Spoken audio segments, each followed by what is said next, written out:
Los Angeles, the New England Patriots. Coming to you live from Atlanta for Super Bowl 53. This is Cliff and Puck. Brought to you by Zeke's Pizza. Homegrown in the Northwest. On your one and only home for the NFL. Seattle's Sports Radio 950. KJR. All right, welcome in. Day 4 of Radio Row. Cliff and Puck with you here in Atlanta. Show brought to you by Zeke's Pizza, Emerald Queen Casino. Normally, we would spend this first segment not talking about anything related important to the game. But Mike Holmgren is with us. Yes. Of course, everybody knows Mike. He's, of course, at our station. We get the first time that we get to actually have him on our show. Yes. He does every other show, Cliff. He skips ours. But he skips ours. There are good reasons for that. Then he tells us, oh, your show is just interesting. It's different. Anytime somebody tells you something is interesting, that means you're terrible. Yeah, different. It was different. So he's going to be with us here for an hour. So we actually got to clean things up because sitting across from us, Steve Mariucci from the NFL Network. Of course, you guys worked together for a very long time. So it's great to have Steve on the show. And when you look at when you look at Steve Mariucci, Mike, what do you think of? Like, are you amazed that he's become this big time television star? No, just look at him. Yeah. No, he's a good looking guy. He's got a lot of great hair, which I'm very jealous of. You gave me this gray hair. But I will say this, and on all seriousness, first of all, thanks for coming on. Yes. And then all the stuff he's accomplished now on television, I think he's great. But his real strength, honest to goodness, is coaching quarterbacks. He's like a quarterback whisperer. And he had a challenge when we were in Green Bay, but he was really good at that. And I'm sure you have great opinions about this young guy who's playing for the Rams. Yes. You know what, Mike, I watched this kid when he was in the Bay Area, Marin Catholic High School, right? And he went to Cal. And, in fact, the funny thing about this game is there are 3 Bay Area quarterbacks playing in this game. You got Brady from Sarah High School, right? And then you have Jared Goff. Who's the other one, Cliff? Who's the other quarterback from the Bay Area that's playing in this game? You got me. Julian Edelman played quarterback. Oh, he did. Yeah, he did. Yeah. That's right. And then he went to college and played quarterback, so he'll be a factor in this game too. So that's true. Yeah, it's fun to watch these young guys and these old guys. And speaking of quarterbacks, I talked to your guy Favre last night, and he's hunting in Vicksburg. I don't know what he's hunting for, but he's hunting in Vicksburg right now. He just likes to put on, that stuff he wears, and he likes to go out there and I don't know if he's still chewing and spitting and all that stuff. Yeah. That's his getaway. Does he sit up in the tree, that guy? Yeah, he does all of that. But in Green Bay, they used to go out with Burnell and Ty Dittmer and Favre and put the red on, and they go, Mooch, come on, let's go hunting. I go, I'm not going anywhere with close to you guys with a gun in your hand. Are you kidding me? Now how practices went. That's funny. Now, Coach, also, being part of the festivities, and they clearly got you working hard because you're dressed clean and you're looking good.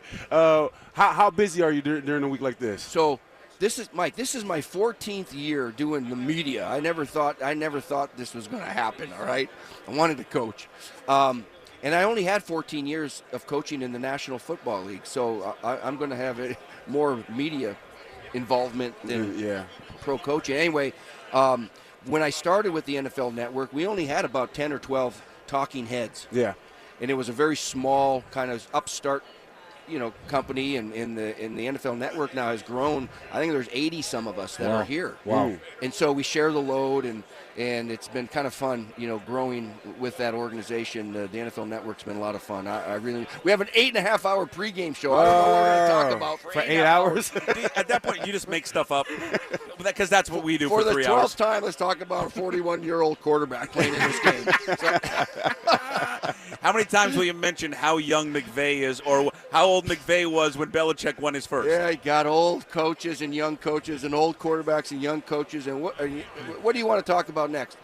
Old coaches and young coaches. But the good thing, you can kick it to Michael Irvin or you can kick it to one of those guys and spaz just sit out. back for about an hour. And you laugh. Irv's nuts, Did you realize that? Yeah, he's nuts. A little bit. And you know what they did? Gail's going to divorce me, Mike, because the first thing that they had us do, Michael Irvin. See, Michael Irvin and I, we do stupid stuff sometimes. Like last year in Minnesota, we went ice fishing. I don't know if you saw that feature. Yeah. We went ice fishing. Yeah. And I wore like the grumpy old men red and like the hunting stuff. Yeah. Michael Irvin wore that fur coat, that he had 20 years ago. His wife Sandy just let him take it out of the closet one time for this. And then we went to Fort Irwin and with the Army guys. That was awesome. Went to Nassau, in Houston. So this time I go, what are we going to do in Atlanta? We got to do something. We went to a rap studio. A music studio. Yes. Mike, Gail is going to leave me after she sees this. But I said, I'm not rapping. I'm not a rapper. I'm a youper. I'm not a rapper. I'm a youper. So they made me the producer, and Michael rapped, and I rapped a little bit. But it's that's pretty embarrassing. Well, you know what? He's talking about ice fishing. Yeah. And I'm from California, and Steve grew up in northern Michigan. Okay, with Tom Izzo, that's a story everyone knows. But one time he gets all the guys together. He goes, "We're going to go up to Iron Mountain, and we're going to go skiing." And I like to ski. I learned to ski in California and Utah. I said, "Great." We go up there, beautiful, beautiful. But the mountain, the thing they call a mountain, is not like a mountain in Utah. It's kind of like a hill. Yeah. But the thing is, it didn't matter. It was so cold. We had no idea. All these guys on the staff who were not used to Green Bay weather. Yeah, Sherm Lewis. Mike, that's where Andy Reid blew his knee out on Pine Mountain on the hill skiing. Did he? He blew his knee out. He had like a cast for like 8 months, right? And then when he had surgery a year ago, it was to repair that same knee. Oh no, that was from skiing in Iron Mountain. We had to take snowmobiles to the restaurant. You know, it was just. I can't envision Andy Reid on a snowmobile. No. Well, he was. Well, it's a big snowmobile. even skiing, like I don't see him skiing. You know, honestly, Andy is a very good athlete. Very good athlete. You've seen the picture. The punt passing kick thing is the best video ever. He was like 35 years old, and all these little kids were like. Do you really think he was 12 in that? No way. He was 13. No, do you think he really was 13? No, I think he was 13. The only problem was the kid in front of him was 8. He told me that. And so when it came the little kid's time to throw, who was pretty good, very small, Andy kind of roughed him up a little bit.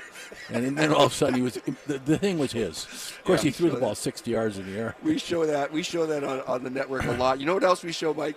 So when Andy Reid and I, remember when we first got there, we were like bachelors for a while, staying at the Midway Motor Lodge, right, for a while. And so Andy Reid and I would go out to eat a lot. And at home good buffets or hometown buffet, what is it called for $9? You can eat all you want. Yeah. And they hated when we came in there. But we went to the prime quarter. Set it down. Prime quarter where you cook your own steak, and the girl comes up to us and says, "Hey, do you guys know that if you eat all of that, and within an hour you get your picture on the wall, and you get a little hat and a baker's hat. It's a 42-ounce steak. It's a roast. It was a huge roast. Ounces and potato and day. If you eat it all, you get your picture on the wall. Well, I ate mine in 30 minutes. Andy Reid ate his in 19 minutes. Wow. And our picture's still on the wall. We show it like every year. At our staff meeting the next day, you know, we're all bad. Our wives hadn't come yet, and so I had stuff to do. Those guys go out to eat. They come in. That was we didn't talk football.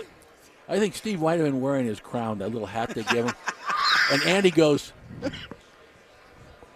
I ate it faster than I go, what did you do? What did you do? They're laughing. I don't even think he was trying to eat it fast. That was just normal. That was just a normal pace. But he also said I also had the baked potato. I had everything. And it's not just the meat.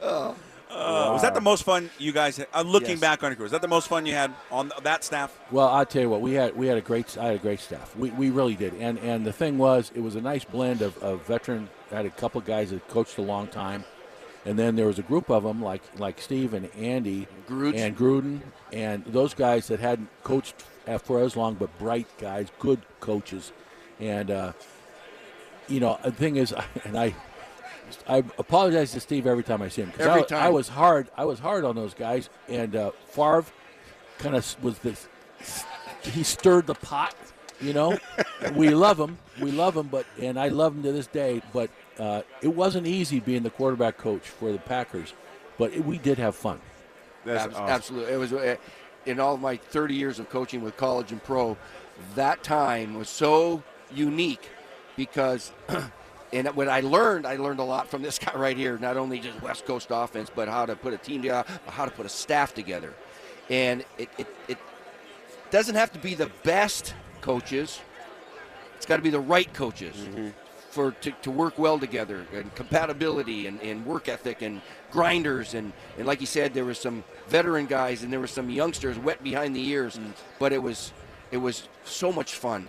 And there's so many. We could tell stories all day long if you want. That's right. But, all day long. But I loved it. I smile with fondness when I look back at that time. That's good stuff. That's awesome. Thanks for coming by. Hey, thanks for having me on, Appreciate guys. it. Yeah. Steve Mariucci. We'll have Okay, more Mike. with Mike Holmgren. Thank He's you, be with sir. us for an hour. We'll continue live here from Radio Row right here on 950 KJR.